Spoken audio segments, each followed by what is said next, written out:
جوز أمي بعد وفاة أبويا اتجوزت واحد. من عيونه بجد ندب فيها رصاص صايع قوي. بعد ما أمي كانت بتشتغل، بعد ما كانت بتروح الشغل، كان بيقول لي يا بت انتي اعملي لي غدا، اعملي لي عشاء. كان بيبص لي بنظرات مش كويسة، كان بيحط أحيانا إيده علي. يعني الراجل ده كان غريب. يا ما نبهتهم إنها ما تتجوزوش، بس قالت أنا نفسي أعيش حياتي وعايزة أعيش حياتي. المهم، حصل موقف مع الشخص ده، جوز أمي، غريب جدا وعجيب جدا. قال لي بقول لك ايه؟ قلت له نعم. قال لي ايه رايك؟ انا معتبر ان انا متجوز اتنين. قلت له ازاي يعني اتنين؟ قال لي انت وامي. قلت له لا، ايه الكلام اللي انت بتقوله ده؟ انت عارف لو ماما عرفت ده هتبهدلك، مش بقيت اتطلق منك. قال لي ما بقاش فارق معايا امك، انا عايش هنا علشانك انت. حاجه اللي انتوا ما تعرفوهاش، اللي فهمته من كلامه ان هو اتجوز امي علشان قال عشان يوصل لي، فهمته. المهم، قلت له يعني انت ايه عايز؟ انا عايز الاتنين. مفتري. قال لي بالله خلي عيشتك سودة، ومامتك مش هتصدقك لو قلتي عليا اي كلام. وفعلا امي ما كانتش تتحمل عليه كلمه. كانت كانت بتخليني اخدمه، وكانت بتخليني اعمل كل حاجه وعايزه، يعني خصوصا الاكل الغسيل والحاجات دي. وبصراحه وقعت في المحظور، مكانش قدامي اي طريق ولا اي حل. الراجل ده كان عنده جبروت، ومفتري، افترى عليه جامد. كان دايما بيقول لي كلام وخليني عايشه بجد خايفه عشان كده سمعت كلامه. وعشنا مع بعض بالشكل ده. كل ما كانت امي وتروح الشغل، انت طبعا عارفين اللي بيحصل لي، لحد ما جاءت المصيبه والكارثه الكبيره. بقيت حامل. مصيبه، كارثه. امي عرفت، قالت لي مين اللي غلطتي معاها؟ يمين شمال شمال يمين يا جماعه بجد. قلت لها هو قال لها اكيد حد غلط معاه من بره. متصوروش قد ايه كنت في موقف صعب. مين ده وما اعرفش، وفضلت تضربني وتهزقني هو بصراحه كان جايب لي بالشمنون، بالشم انا الحمل وكده، بس كنت بنسى ان اخده. صراحة انا ما كنتش عارفة اتصرف ازاي ولا اعمل ايه في الموقف ده.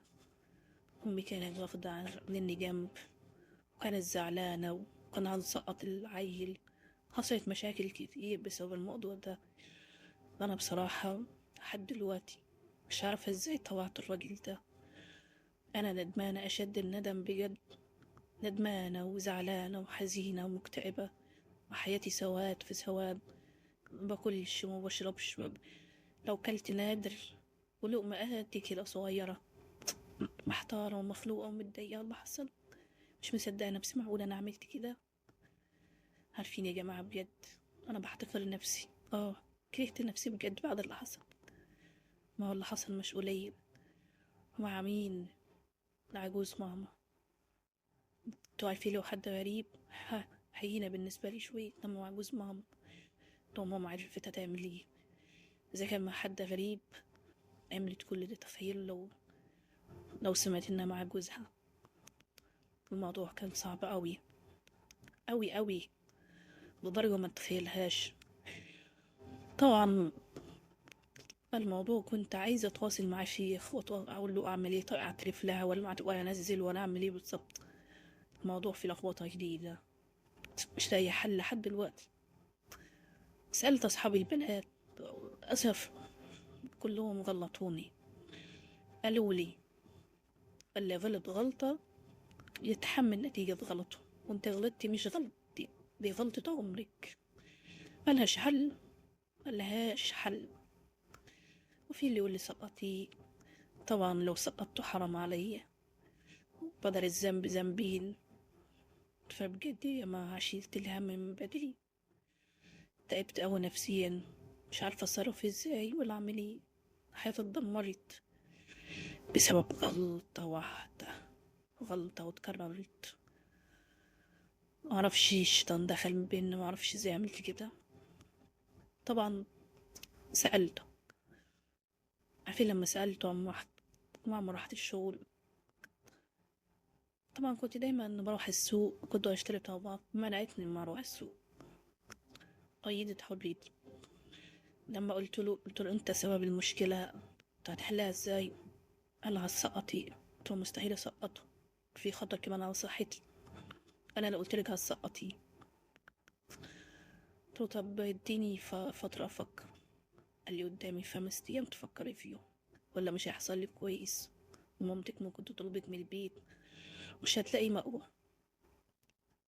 المهم هو طبعا اداني 5 ايام افكر فيهم، يعترف لماما بالحقيقة، وماما ممكن تكون الصدمة الكبيرة تحصل لها حاجة بسببي، يا اما اضحي بالجنين، وده مش عايزاه يحصل، في خطر على حياتي وعلى جنيني، وده حرام.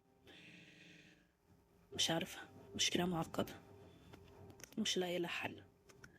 طيب بعد طبعا يا جماعة ما انا قلت لكم قصتي دي، عايزاكم تشاركوني رأيكم، انتوا شايفين ايه الحل للمشكلة المعقدة دي؟